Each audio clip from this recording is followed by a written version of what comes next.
Good morning बच्चों। Class BSc BEd first year और BSc second year के लिए हमारा इनऑर्गेनिक केमिस्ट्री का कॉमन टॉपिक चल रहा है सॉल्वेंट सिस्टम। सॉल्वेंट सिस्टम की हम बात कर रहे थे, जिसके अंदर हमने सॉल्वेंट के टाइप्स थे उनको देखा था। सॉल्वेंट का वर्गीकरण हमने किया था अलग अलग प्रकार से।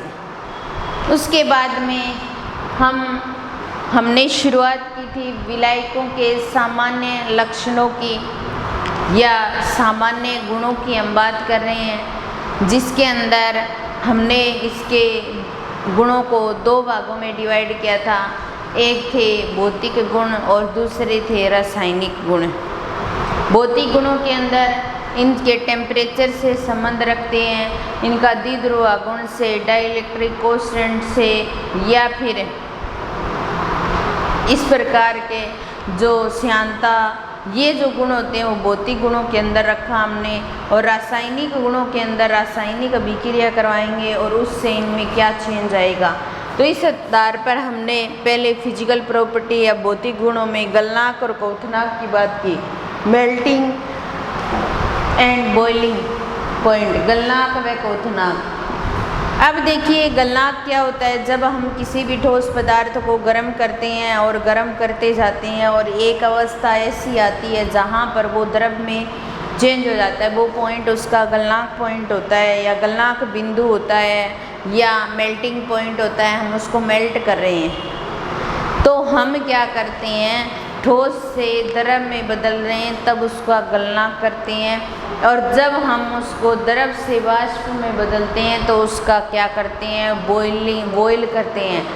क्वथन को शो किया जाता है, क्वथनांक बिंदु को शो किया जाता है, बॉइलिंग पॉइंट को शो किया जाता है। तो यहाँ पर हमने गलनांक और क्वथनांक की बात क्यों की, क्योंकि जितनी भी अब देखिए विलायक का यूज़ करेंगे हम, कोई भी अभिक्रिया करवाएंगे तो उसके अंदर तो ज़्यादातर अभिक्रियाएँ जो होती हैं वो द्रव अवस्था में होती है, लिक्विड फॉर्म में होती है। तो एक विलायक का जो टेम्परेचर होता है उसका एक निश्चित एरिया होता है कि हम इस विलायक को लेंगे तो ये विलायक इस टेम्परेचर से लेकर के इस टेम्परेचर के बीच में आसानी से रिएक्शन कर सकता है, अच्छे से रिएक्शन कर सकता है। जैसे हम वाटर की बात करें, वाटर भी तो एक सॉल्वेंट है, एक अच्छा सॉल्वेंट, एक विलायक, ठीक है। कौन सा विलायक? जलीय विलायक, क्योंकि उसके अंदर जल है और जल होगा वो जलीय विलायक होगा। तो जलीय विलायक की हम बात करें तो जलीय विलायक को हम लेते हैं रिएक्शन करवाने के लिए। तो वाटर जो होता है ना वो 0 डिग्री सेंटीग्रेड से 100 डिग्री सेंटीग्रेड टेम्परेचर के बीच में अच्छे से रिएक्शन शो कर सकता है और वहाँ पर रिएक्शन होंगी वो अलग टाइप की होंगी। अब हम वाटर को बर्फ़ बना लें, 0 डिग्री सेंटीग्रेड टेम्परेचर से नीचे टेम्परेचर ले जाएं तो पानी की क्या बन जाएगी, बर्फ़ बन जाएगी। तो वहाँ रिएक्शन इतनी फास्ट नहीं होती। तो जैसे जैसे टेम्परेचर बढ़ता जाएगा वैसे वैसे रिएक्शन भी फास्ट होती रहेगी। हम ये कह दें कि नहीं भी, हम तो क्या करते हैं 100 डिग्री सेंटीग्रेड टेम्परेचर से ऊपर वाटर को विलायक के रूप में लेकर के रिएक्शन करवाते हैं, तो वहाँ पर भी नहीं होगी, क्योंकि 100 डिग्री सेंटीग्रेड टेम्परेचर के ऊपर वो बॉयल होने लग जाता है, गैस में परिवर्तित होने लग जाएगा। तो पदार्थ की मुख्यतः हम 3 अवस्थाएं मानते हैं, ठोस अवस्था और द्रव अवस्था और गैस अवस्था। वैसे किसी भी पदार्थ की टोटल 5 अवस्थाएं हो सकती हैं। अब देखिए 5 अवस्था, ठोस, द्रव और गैस, ये हम पढ़ते आ रहे हैं। जनरली रिएक्शन करवाते हैं तो इन्हीं को काम में लेते हैं। वैसे पदार्थ की 5 अवस्थाएं होती है। एक चौथी अवस्था प्लाज्मा होती है और 5वीं अवस्था होती है बोस आइंस्टीन कंडेंसेट।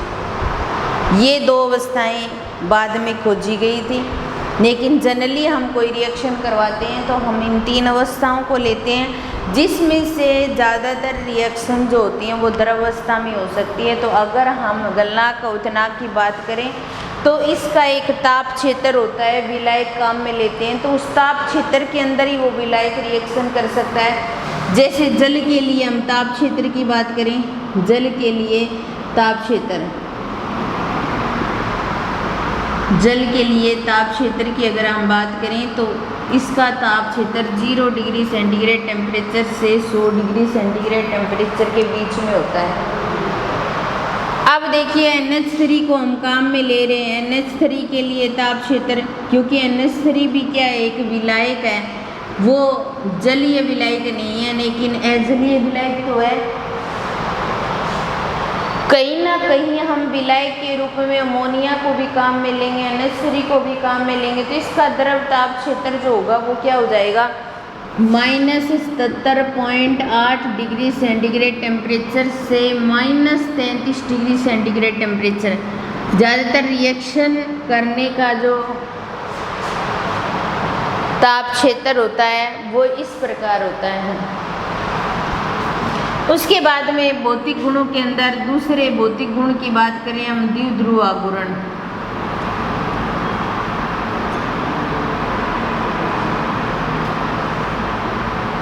द्विध्रुव आघूर्ण म्यू से शो किया जाता है।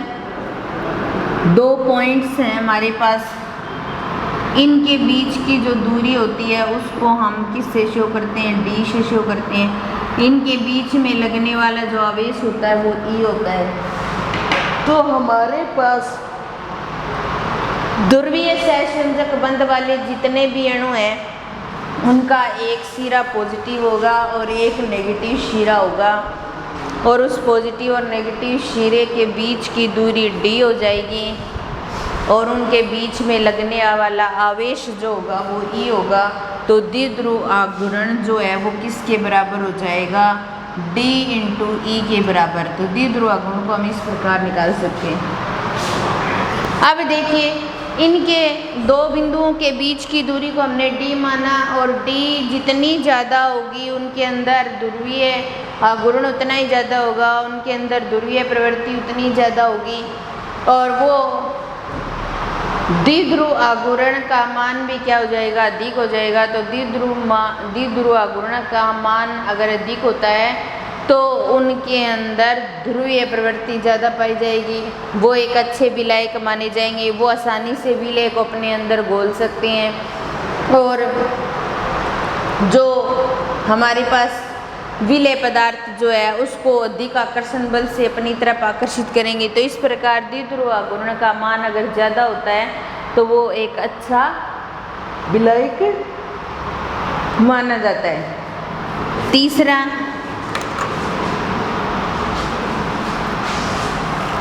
दो भौतिक गुणों की हमने बात की। तीसरा आता है डाइलेक्ट्रिक स्थिरांक।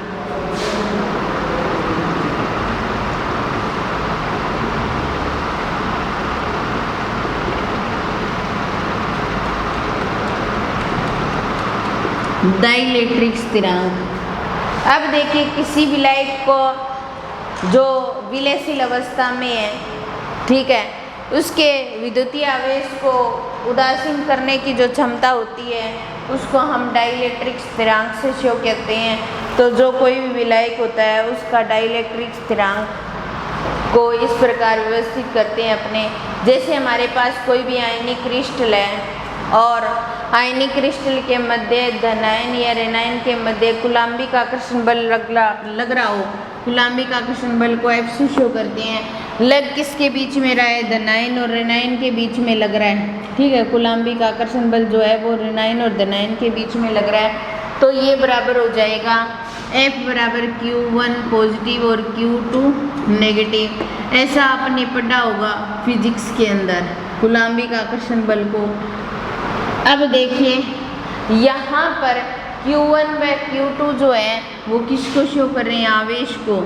Q1 और Q2 हैं वो किसको शो कर रहे हैं, धनायन व ऋणायन के आवेश को, धनायन व ऋणायन के आवेश को। और R जो है वो दूरी को शो कर रहे हैं, और एप्सिलॉन यहाँ पर क्या है, डाइलेक्ट्रिक कांस्टेंट है, डाइलेक्ट्रिक स्थिरांक है, ठीक है। तो F जो है वो इनडायरेक्टली प्रोपोर्शनल होता है एप्सिलॉन के, यानी कि डाइलेक्ट्रिक कांस्टेंट के। अब जहाँ पर डाइलेक्ट्रिक कोएफिशिएंट का मान ज़्यादा होगा वहाँ आकर्षण बल कम हो जाएगा, F जो है वो कम हो जाएगा, और जहाँ इलेक्ट्रिक कोएफिशिएंट का मान कम होगा वहाँ आकर्षण ज़्यादा होगा, और जहाँ डाइलेक्ट्रिक कोएफिशिएंट का मान ज़्यादा होगा वहाँ आकर्षण कम हो जाएगा।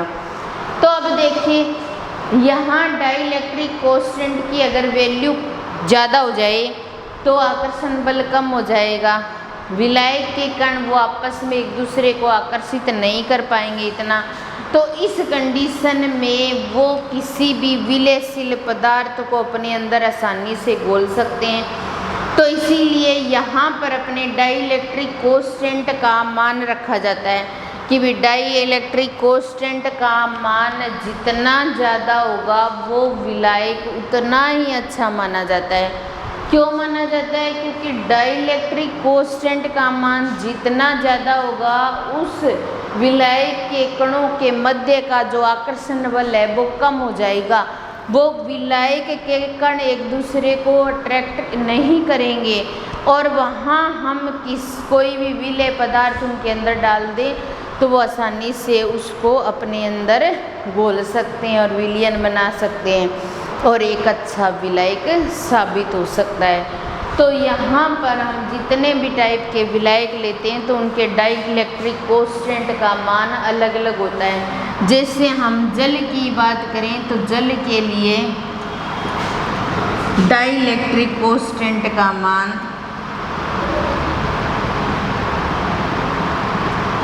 डाइलेक्ट्रिक स्थिरांक का मान 80 होता है, 80। तो इसलिए जल को एक अच्छा विलायक माना जाता है, डाइलेक्ट्रिक कोएफिशिएंट का मान ज़्यादा है, जल के अणु एक दूसरे को जो कण है वो आकर्षित नहीं कर पाएंगे। अगर कोई विलेय पदार्थ जल के अंदर डाल दे तो वो आसानी से उसको क्या कर सकते हैं, घोल सकते हैं अपने अंदर, एक अच्छा विलायक साबित हो सकता है। इसी प्रकार अमोनिया NH3 के लिए डाइलेक्ट्रिक कोएफिशिएंट का मान, NH3 के लिए डाइलेक्ट्रिक कोएफिशिएंट का मान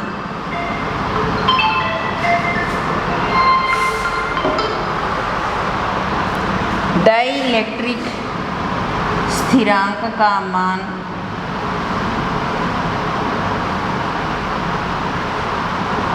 कितना होता है, 22 होता है। तो ये भी एक अच्छा विलायक माना जाता है, लेकिन जल एक बहुत अच्छा विलायक है क्योंकि उसके डाइलेक्ट्रिक कोएफिशिएंट का मान ज़्यादा है। तो ये तीसरा करैक्टर था डाइलेक्ट्रिक कोएफिशिएंट।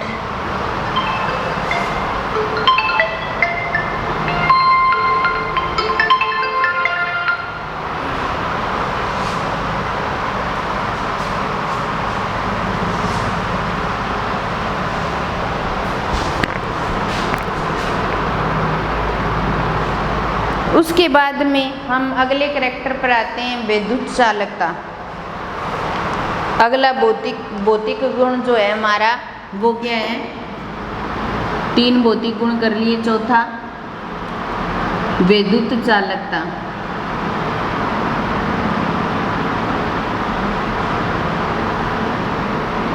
विद्युत चालकता को भी भौतिक गुणों के अंदर रखा जाता है।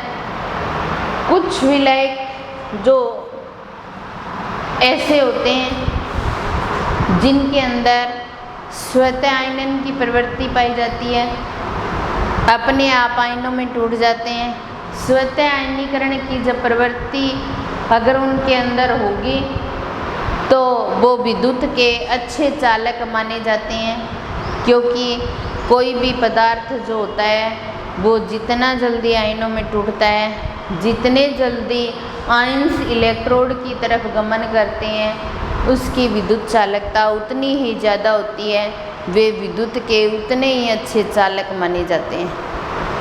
तो कुछ विलायक ऐसे होते हैं जो आसानी से स्वतः आयनन कर सकते हैं और स्वतः आयनन करके उनके अंदर स्वतः आयनीकरण की प्रवृत्ति पाई जाती है, तो वो विद्युत के अच्छे चालक होंगे। ये गुण जो होता है वो विद्युत चालकता होता है। और स्वतः आयनीकरण करेंगे तो ये आसानी से अम्ल क्षार जैसी विक्रियाएं आसानी से शो कर सकते हैं। अम्ल क्षार जैसी विक्रियाएं जो होती हैं वो आसानी से शो कर सकते हैं। तो ये थी विद्युत चालकता। उसके बाद में आती है श्यानता।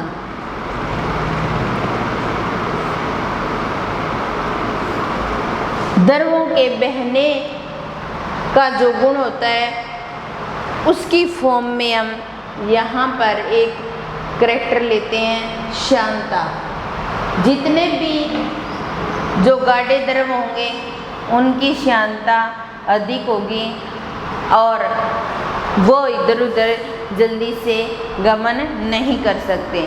लेकिन यहाँ हम विलायक की बात कर रहे हैं कि विलायक की श्यानता किस प्रकार की होनी चाहिए।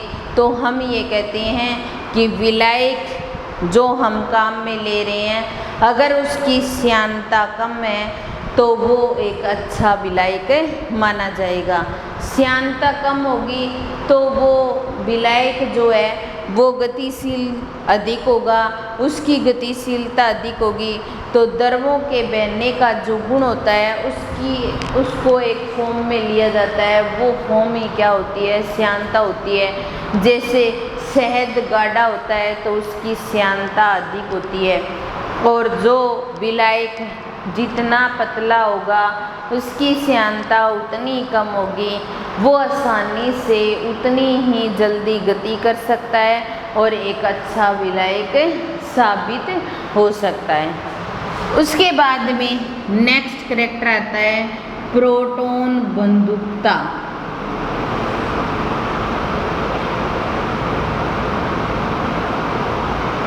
प्रोटॉन बंदूकता। प्रोटॉन का अर्थ प्रोटॉन से होता है और बंदूकता का अर्थ होता है बांधे रखना।